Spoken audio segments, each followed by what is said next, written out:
इस यहाँ पे इस स्लाइड के ऊपर वही हम काम करने जा रहे हैं जो हमने पिछली स्लाइड के ऊपर काम किया। बट पिछली स्लाइड के अंदर हमने एक स्टैक के अंदर से एलिमेंट डिलीट करने के लिए एक टेम्परेरी स्टैक लिया था।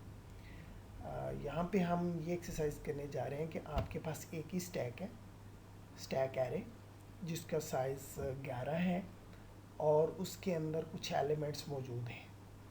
उस एलिमेंट्स के अंदर से कुछ डाटा एलिमेंट्स मौजूद हैं, उनमें से कोई आपने कोई नंबर डिलीट करना है, जबकि अज्यूम कर रहे हैं कि वो वाली स्टैक एरे हाफ से ज़्यादा एम्प्टी है। तो बजाय इसके कि आप टेम्प स्टैक एक और लें और स्पेस की वेस्टेज करें, हम यहाँ ये एक्सरसाइज करना चाह रहे हैं कि उसी एरे के जो हाफ से ज़्यादा एम्प्टी है हमारे पास अभी, तो उसी को एम्प्टी स्पेस को हम यूज़ करें, अलग से स्पेस हम जो है ना वो इनिशलाइज ना करें। तो यहाँ पे अगर हम देखते हैं कि जो 0 से लेके 5 टॉप जो है, टॉप 1 उसके अंदर ऊपर नीचे मूव करेगा। इस वक्त टॉप 1 की पोजीशन होगी 6। अगर हम 0 से स्टार्ट करें तो टॉप 1 से 0 से स्टार्ट करें तो 9, 3, 4, 7, 5 और 6 एलिमेंट जब इंसर्ट कर लेंगे तो टॉप 1 की पोजीशन 6 के ऊपर होगी। और हम अज्यूम कर लेते हैं कि हमने डिलीट करना है 4। तो लास्ट इन फर्स्ट आउट का मतलब है कि आप हमने सबसे पहले हमारे पास आया था 6, तो टॉप को माइनस किया और 6 को एरे स्टैक एरे के अंदर से निकाला, कंपेयर किया, नहीं कंपेयर हुआ 4 के साथ, तो 6 को उठा के टॉप की पोजीशन, टॉप 2 की पोजीशन पे डाला। टॉप 1 नीचे की तरफ जो है ना वो मूव होना शुरू हो जाएगा और टॉप 2 ग्रो करना शुरू करेगा, वो भी नीचे की तरफ ग्रो करना शुरू करेगा। टॉप 1 श्रिंक करेगा, टॉप 2 ग्रो करना शुरू करेगा, बिकॉज उसने जो है ना वो रिवर्स के अंदर मूव करना है। इसी तरह से 5 को निकाला हमने टॉप 1 से, और जिस एलिमेंट जो कि 4 है जिसको हमने डिलीट करना है, कंपेयर किया, कंपैरिजन फेल हुआ, तो हमने उठा के इसको भी टॉप 2 की पोजीशन के ऊपर डाल के टॉप 2 की पोजीशन को हम एक दफ़ा डिक्रीमेंट कर दिया। इसी तरह से करते जाएं। 4 हमारे पास 7 होगा, फिर 4 होगा, 4 को हमने डिलीट करना था, वो हमने डिलीट कर लिया। अब जो वैल्यूज़ उठा के टॉप 2 के ऊपर डाली हैं, उन सारी वैल्यूज़ को टॉप 2 से उठा के एक लूप लगा के सारी वैल्यूज़ को वहाँ से उठाना है, और हमने टॉप 1 को के ऊपर डाल के, तो टॉप 1 अब इंक्रीमेंट करना शुरू कर देगा अगेन, और टॉप 2 जो है वो भी टॉप 2 भी इंक्रीमेंट करना शुरू कर देगा, बिकॉज वो रिवर्स में चल रहा है और ये जो है ना वो उसके ऑपोजिट है। तो इस तरह से ये हम ये एक्सरसाइज करना चाह रहे हैं इस यहाँ पे ये स्लाइड के ऊपर, कि हम एक ही स्टैक एरे को जो कि हाफ से ज़्यादा एम्प्टी है उसको कैसे यूज़ करना है, बजाय इसके कि नई अलग से जो है ना वो हम स्पेस को यूज़ करें। इस स्लाइड के ऊपर जो हमने पीछे प्रॉब्लम को सिमुलेट किया है कि हमने अगर एक स्टैक एरे के अंदर से विदाउट यूजिंग एक्स्ट्रा स्पेस अगर हमने एलिमेंट डिलीट करना है, जो कि सिमुलेट किया पिछली स्लाइड के ऊपर, उसका एल्गोरिथम लिखा गया है। अगेन सबसे पहले कुछ चीज़ें एलिमेंट हमने को डिलीट करना है, तो डिलीट करने से पहले हम ये इंश्योर करना चाह रहे हैं कि उस स्टैक के अंदर स्टैक खाली ना हो। तो उस अगर खाली नहीं है तो फिर हम उसके अंदर सर्च कर सकते हैं और डिलीट कर सकते हैं। तो ये इस चीज़ को इंश्योर करना कि वो खाली ना हो, तो सबसे पहला चेक इसी के ऊपर लगाया गया है। If top is greater than zero, इसका मतलब है कि हमारे पास कुछ एलिमेंट्स मौजूद हैं स्टैक के अंदर। तो टॉप 2 हमने is equal to max size जो कि 11 था, तो 0 से लेके 10 तक जाएंगे तो 11 एलिमेंट्स उसके जो है ना वो साइज़ पूरा हो जाएगा। तो दैट इज़ एल्गोरिदम है, तो that should be -1। Top 2 position आपने टॉप के ऊपर उसकी एंड वाले ब्लॉक को पॉइंट करना शुरू कर दिया एरे को टॉप 2 ने। अब आप एक लूप चला दें जब तक कि जो आप नंबर डिलीट करना चाहते हैं वो नहीं मिल जाता स्टैक एरे के अंदर।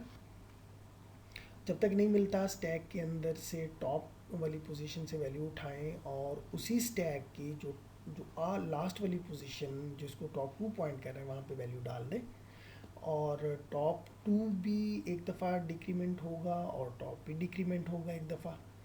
तो ये लूप चलता रहेगा जब तक दो काम ना हो जाए, या नंबर नहीं मिल जाए, अगर नंबर मिल जाएगा फिर भी ये लूप ब्रेक हो जाएगा, या आपका स्टैक जो है वो एम्प्टी हो जाएगा तो फिर भी ये ब्रेक जो है ना वो लूप ब्रेक हो जाएगा। दोनों केसेस में जब ये काम हो जाएगा तो फिर आपने जो वैल्यूज़ उठा के टॉप टू की पोजीशन के ऊपर टेम्परेरी जो वैल्यूज़ आपने स्टोर की थी उसकी ऊपर वाली लोकेशन के ऊपर, वो सारी की सारी वैल्यूज़ उठा के आपने वापस ओरिजिनल स्टेट जो है ना उसके स्टेट के ऊपर डालनी है।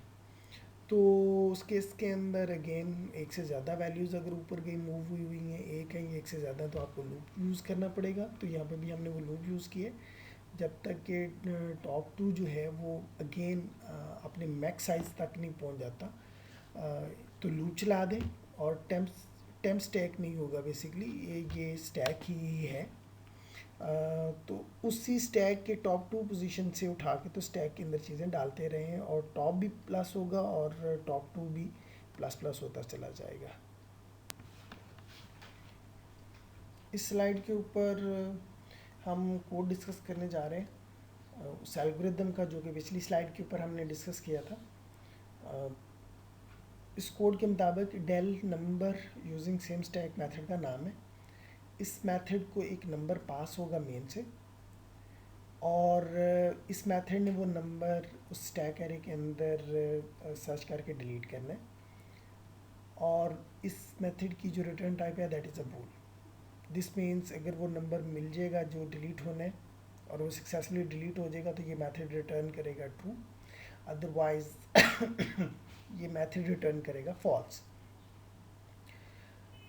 तो इसी तरह से हमें चूँकि सेम मेथड से सेम स्टैक यूज़ करें तो हमें अलग से भी एरे डिक्लेयर करने की ज़रूरत नहीं है, बट हमें एक पॉइंटर टॉप टू की ज़रूरत पड़ेगी, क्योंकि आपने जो नीचे जो एलिमेंट सारे मौजूद हैं वहाँ से उठा के आपने ऊपर वाली उसी स्टैक के ऊपर वाली पोजीशन के ऊपर डालने हैं, और वो किस पोजीशन पे जाएंगे वो पॉइंट करने के लिए टॉप टू का वेरिएबल हमने एक डिक्लेयर किया है। अच्छा इसी तरह से एक फ्लैग वेरिएबल है। ये फ्लैग वेरिएबल की वैल्यू ट्रू हो जाएगी अगर वो नंबर जो हम डिलीट करना चाह रहे हैं वो डिलीट हो जाएगा, अदरवाइज ये फ्लैग की वैल्यू रिटर्न होगी फॉल्स। तो ये एक वेरिएबल हमने फ्लैग नाम का वेरिएबल ले लिया। इसी तरह से उसके बाद हम एक लूप चलाएंगे, और वो लूप हम चला रहे हैं कि जब तक नंबर ना मिल जाए या वो एम्प्टी ना हो जाए आपका स्टैक। तो ये लूप काम करता रहेगा, चलता रहेगा। सबसे पहले आप क्या किए कि जी आपने एक नंबर टॉप पोजीशन से आपने निकाला स्टैक एरे के अंदर से थ्रू पॉप मेथड, और उसको आपने कंपेयर कर लिया, हमने नंबर के साथ कंपेयर कर लिया। अगर वो कंपेयर हो जाएगा तो इसका मतलब है कि आप जो एलिमेंट डिलीट करना चाह रहे हैं वो आपको मिल गया, और यहीं पे ब्रेक कर दें, अगली आइटेशंस ना लें। और अगर वो नहीं मिलता, पॉप कर लिया लेकिन वो नंबर नहीं मिला जिसको आपने डिलीट करना है, तो इसको उठा के स्टैक की टॉप वाली पोजीशन पे डालें और टॉप को माइनस माइनस कर दें। टॉप वन भी माइनस माइनस हो जाएगा, बिकॉज जब आपने टॉप पॉप का मेथड कॉल करेंगे तो पॉप के मेथड के अंदर भी वैल्यू डिलीट करने के बाद टॉप की पोजीशन माइनस माइनस हो जाती है। अच्छा, ये जब लूप ब्रेक होगा दो कंडीशंस के ऊपर, या तो आपका जो स्टैक की सारी वैल्यूज़ जो हैं वो टॉप से लेके ज़ीरो तक चली गई, सारी वैल्यूज़ उठा के आपने ऊपर वाली पोजीशंस पे डाल दी हैं, या आपको नंबर मिल गया। इन दोनों केसेस के अंदर आपने फिर अगर डिलीट हो गया तो फिर भी जो आपने वैल्यूज़ ऊपर मूव की हैं वो वापस आपने री इंस्टेट करनी है नीचे वाले पोजीशंस के ऊपर। तो उसके लिए आपने वैल्यूज़ लूप चला दिया जब तक, और ये लूप जब तक टॉप की वैल्यू वापस ओरिजिनल पोजीशन पे नहीं चली जाती तो ये लूप चलता रहेगा। और ईच टाइम आप स्टैक एरे के अंदर से जो टॉप टू वाली पोजीशन के ऊपर वैल्यूज़ हैं उनको उठाएंगे और पुश करते चले जाएंगे अपनी प्रीवियस स्टेट्स के ऊपर। तो इस तरह से ये लूप चलेगा अगेन, और सारी वैल्यूज़ वापस उल्टा देगा आपके ओरिजिनल वाले स्टैक पोजीशंस के ऊपर डाल उल्टाने के बाद it will return the value of the flag.